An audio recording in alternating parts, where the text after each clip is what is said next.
بسم الله الرحمن الرحیم. خۆشەویستان ئەمڕۆ چاپیەکەوتن لەگەڵ قوتابی کاک محەممەد دەکەین لەسەر خوێندن لە ئێران بۆ ئەو قوتابیانەی کە دەیانەوێت بێن بۆ خوێندن لە ئێران. کاک محەممەد نەزمەدین دۆسکی خۆی قوتابی پزیشکی ددانە ئەوائیلی زانکۆی علوم پزیشکی تارانە ببورنەوە لە پشتەوە کابراک کێشەی نییە. بەڵێ کاک محەممەد خۆی قوتابی پزیشکی ددانە، یەکێکە لە تەلەبە ئەوائیلەکان و نوێنەری قوتابیە کوردەکانە لە زانکۆی تاران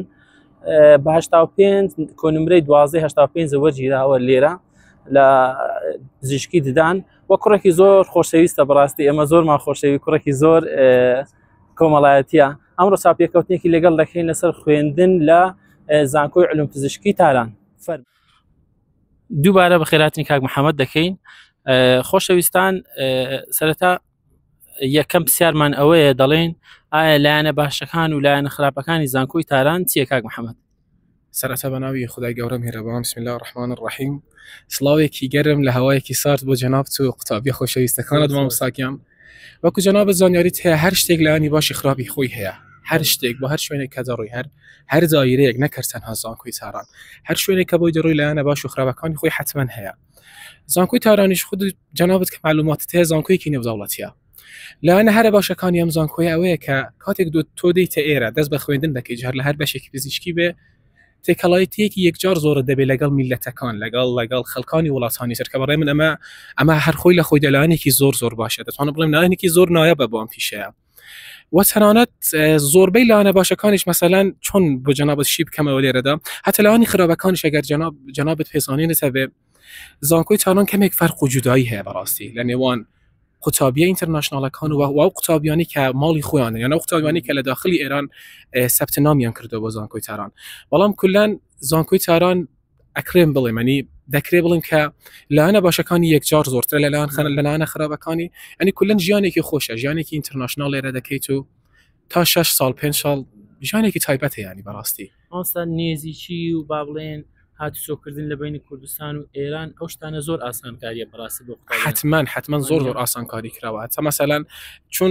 نسبەت ئەوانەی کە دێن بۆ زانکۆی تاران لە کوردستانەوە کولان زۆربیان یان خەڵکی هەولێرن یان خەڵکی سولەیمانین. بەڕاستی لە هەردوو لاوە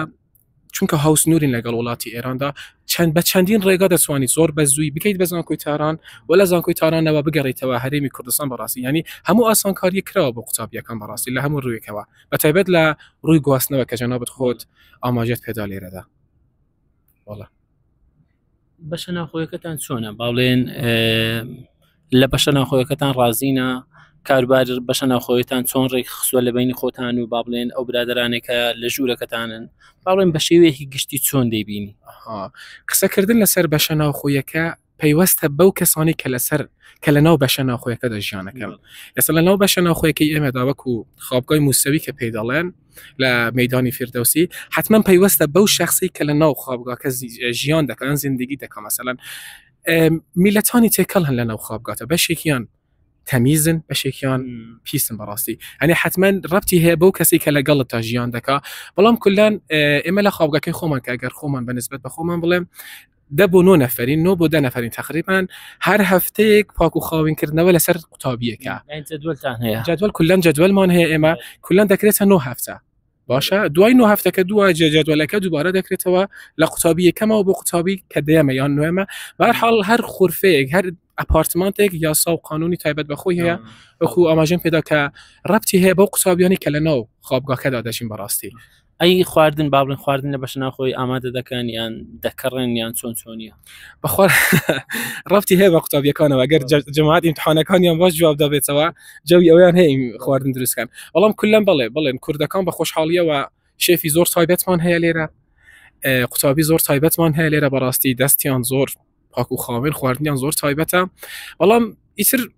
ئەویش هەر ڕەبتی هەیە بە خۆتە. من خۆم یەک بەخۆم کولەن خواردن بەڕاستی بە شێوەزێکی یەکجار زۆر لە دەرەوە داوا دەکەم. ئەنی کولەن ئەگەر هەفتەیەک یەک بار یان 2 جار مەسەلەن ئێمە لە خوابگا خواردن دروستکەین، کولەنی تر من یەک بەخۆم لە دەرەوە خواردن داوا دەکەم بەڕاستی، چونکە کاتێکی یەکجار زۆرم لێ دەکرێت، وەکو کاتەکانی خوێندنم لێ دەکرێت. بەڕاستی ئیتر یه اگر خوم دڵێ بەڵام قوتابیشەیە بەڵێ هەیانە لە داخلی خواردن دروست دەکەن هەشیانە لە دەرەوە داوای دەکەن و هەشیانە هەر نایخۆن ڕێژیمی مامۆستا دەستت خۆش کاک محەممەد ئەی بۆ نوێژی جومعە با بڵێن نوێژی جومعە لەکوێ دەکەن کە ئێوە با بڵێن ئالی تەسەنونن لەو دیوی هاتوون الحمدلله مامۆستا لە هەر شوێنێک موسڵمانێک هەبێت ئەم دینە هەر سەر دەکەوێت الحمدلله بە خۆشحاڵیە ئێمە بەڕاستی کە یەکەم جار داهاتین بۆ ئێرە کێشەیەکی زۆر گەورەمانە بوو لەگەڵ نوێژی جومعە لەگەڵ ئەم قەزیە بەڕاستی لە ماڵەوە هەتا لەوانەیە بینەرە خۆشەویستەکانی زۆر فکریان لەوە کردبێتەوە نه الحمدلله لێرە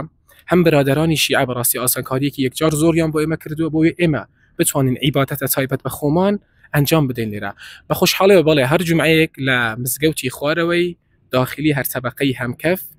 تەبەقی گراوند بە ئینگلیزی بڵێن لەوێن دەر خوتبەی جومعە بەڕێوە دەچێت کە قوتابیە ئەهلە تەسەنونەکان زۆر جاریش ئەهلە تەشەیوعەکانیش بەشداریمان لەگەڵ دەکەن بەڕاستی وەکو ئەماژەم پێدا کە فەرقێکی ئەوەندەمان نییە لە ناوبینی ئێمەدا بەڵام کولەن الحەمدولله بەڵێ زۆر ینی بۆ لایەنی عیبادەت بەڕاستی زۆر ئیسراحەتین لێرە هیچ کێشەیەکمان نییە یعنی جومعەکان دەکەن لێرە بەڵێ بەڕاستی ینی نەک هەر جومعەکەم تەنانەت ئێمە دەرسی ئاینی دەخوێنین لێرە زۆر بە ئیشەوەکان هەر دەرسی تایبەت بە ئەهلی تەسەنونمان هەیە برا خۆشەویستەکانمان کە کوردن ئەوان دەست پێشخەری دەکەم بۆ بەڕێبردنی ئەم دەرسانە ینی لە ڕووی عیبادەتەوە بەڕاستی هیچ کێشەیەکمان نییە لێرە ئەی سیستەمی خوێندن لێرە با بڵێن ئاسانە گرانە هاوکاریتان دەکەن بە زمانی ئینگلیزیە بە فارسیە چۆنە سیستەمی خوێندنی ما بێت جیاوازیەک دروست بکەین لە سەرەتادا تو ئەو زانکۆی کە هاتوویت بۆیت ئینتەرناشناڵە زانکۆیەکی نێودەوڵەتیە کەواتە قوتابی لە هەر وڵاتێکەوە سەردانی دەکا وەنی وەکو زانکۆی هەولێر نییە وەکو زانکۆیەکی سلەیمانی نییە وەکو زانکۆیەکی دهۆک نییە کە خوێندنەکە تێدا بەو جۆرە بێگەر ئاسان بێت سیستەمەکە سیستەمی بۆلۆنیایە واتە کاتێک لە هەر دەرسێک لە هەر سابجێکتێدا فیل بوو یان ساقیت بووی بە ئەکسنتی خۆمان ئەبێت ئەم دەرسە لەگەڵ خۆت هەڵگریت بۆ تێرمی داهاتوو بۆ ساڵی داهاتوو پێی دەوترێت سیستەمی بۆلۆنیا لێرە بە کولەن دەرسەکان بەڕاستی ئاسان نین یان نەگەر بڵێم ئاسانن کە ئاسان نین بەڵام زیاتر دیگه من ئەگەر ڕوونکردنەوەی بکەم سەبارەت بە دەرسەکان مرۆڤ دروستی کردووە کەواتە بێ مرۆڤیش لێ تێبکە حتما مثلا ئەنی شتێکی وانییە کە قوتابیەکان لێ تێنەگەن زەحمەتی خۆی هەیە بەڵام ئینسان زەحمەت دۆستە یعنی کاک محەممەد ئەگەر تەلەبە بۆ خۆی بخوێنێ دەرەسی لە ئیمتحانەکە حتما هەتا دکتۆرەکانیش زۆر یارمەتی دەرن لەگەڵ قوتابیەکان تایبەت ئەوانەی کە ئەهلی خوێندنن قوتاب ینی تۆ ئەگەر هەر هەنگاوێک بچیتە پێشەوە بە قناعەتی من دکتۆرەکە دە هەنگاو لێت دێتە پێشەوە بەڕاستی لێرە زۆر ئاسانکاری کراوە بەڵێ لە هەر شوێنێک بی ئەگەر بخوێنیت حتما دەردەچیت کاک محەممەد پرسیارێکی تر ئایا مەسروفاتان چۆنە با بڵێ ماگانە چەند لێرە مەسروف دەکەن وەزعی تومان ێستا زۆر باش نییە مامۆستا وەزعی تومان زۆر باش نییە ئەوە شەڕەبتی هەیە بە قوتابیەوە بەڕاستی من خۆم یەک بە خۆم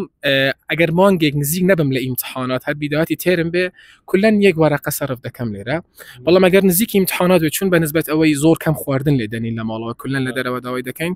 زۆر جار لەوانەیە دوو وەرەقە بێ یان دوو وەرەقە و نیو بێ لە مانگێکتا بەڵام کولەن ڕەبتی هەیە بە قوتابیەوە هەشمانە لە وەرەقەیە کەمتر سەرف دەکا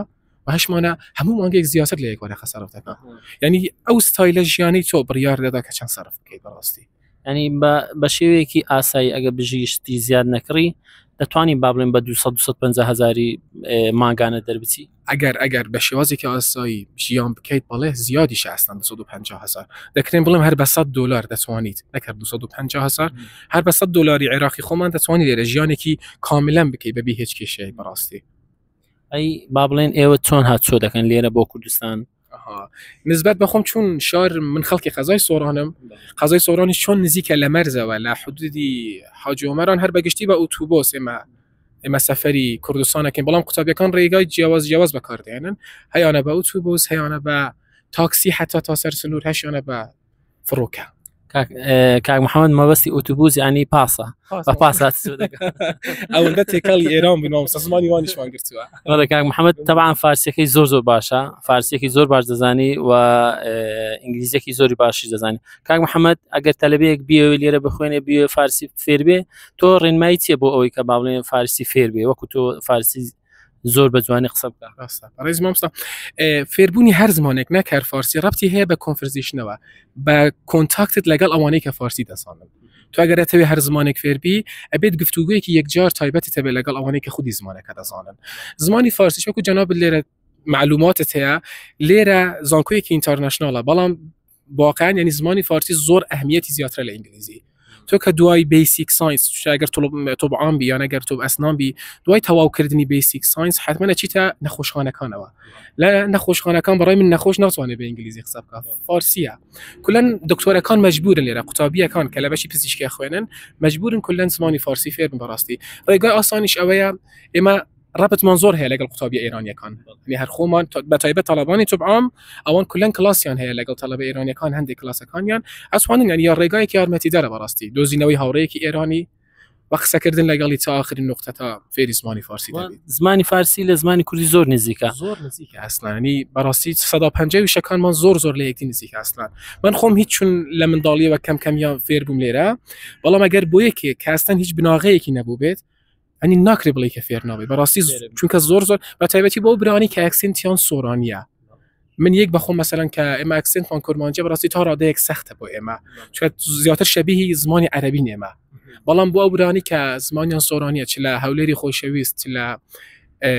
پایتخت روشنبیری سلیمانی اگر بین با وان رگایی که آسانتره مثلا تا فیر هم زمانه ببین براسي والله و خوشویستان او طلبانه که لیره دخوینن يعني زوربیان يعني زۆربەی زۆریان دەتوانن بێم 95 یان فێرە فارسی بوونە بەڕاستی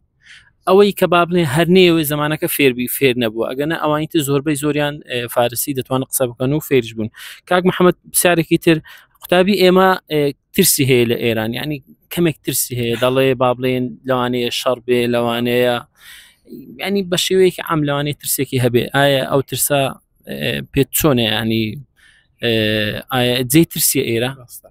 هر قطابیه که بیداد براستی حقی خویت یا ترسیه به منیش هر وابم لمالا و کاتی کم جار داتین لهر لایک و عیان ود آگاداری خود و نازانم کلا به تایبتی لروی دینیه و ترسیکی زور من هبوی عملی را والله نه اكيد يعني هیچ ترسیک نیه تو کلا قطابیه کی اینترنشنالیت یعنی جانه کی نو دولتی ته لیرا کلا یعنی هم لروی اگر تو لخوابگاه امینی تو سکیوریتی که یک جار تایبتی هیا اگر لزان کد درس خوینی براستی یعنی سکیوریتی که یک جار تایبتی هیا بداخل که سرو لسرو مرجی جنگ داینه منظم لنا بین ایران و یان ولات غربی کان والله کلا جیانی قطابی نو دولتی لیره زور جیانی که سلامت و استراحت پیوستی بهش نگران یک نکات تایبت لروی مسئله فرقی بین برادران شیعه و سنه براستی لیره هیچ فرقی کم نبینی و اصلا لبینی اما دا براستی زور آسان کاری حتی کراوه و اهلی تسنن لیره من اگر خم شایدی بدم براس انسان راست والله یعنی هیچ ترسیک نیه نه روی دینیه و نه روی جستهیه و یعنی به هر شیوه یک سلامتی جنابت لیره بله ای آموزگاری چیه با قطابانه که دیم با ایران آموزگاری مولای من خم او هر دوام ترم عمری کی زور زیادم نکرد ولیره قطابی باشتر هی اگر آموزگاری بک والله من هر با پی کلیره خویندوم و با پی که اگر هتیش نبی مانگ یک دو مانگ لیره بوم قطابی که کم جاری دیت بو ایره براستی هر من کلن وابوم سوالی زور دکا پرسیاری زور دکا لهر دایرکشنک لهر لوکیشنک ایوه سوال بکا و ایوه جوابک بر بگیره تو ناتوانید ل مثلا چون بلی تو ناتوانید ل20 کتاب واشتیک بخوینید حتما نبی سرچاوه کتابه دایرکشنک یعنی دایرکتلی بچی بو اوشته و تبا یعنی سوالک لو شونه بکی خوان قلق نکن کدیم بو ایره چون بدایتی ترم براستی کمی درس کان زحمت بو اوان کچی خویل خویل آسان ترین ترمیه کمیشه ولام چون که رانا آهاتون یا مثلا زمانی فارسی نازانن یا مثلا چون کلا انگلیسیش فارسی رابطین یا چون فیر نبون براستی سیستمی کی نو دولتیه لوانه تا رادک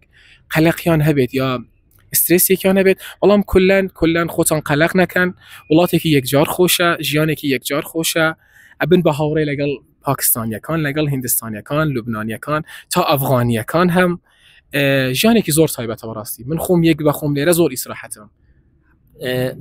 کاک محەممەد شتێکی تر من ینی ڕئیم وایە ئەگەر بابڵێن تەلەبەیەک بیەوەی لێرە دەتوانێت زمانی فارسی فێر بێت دەتوانێت ئینگلیزی فێر بێ عەرەبی فێر بێ بەڕاستی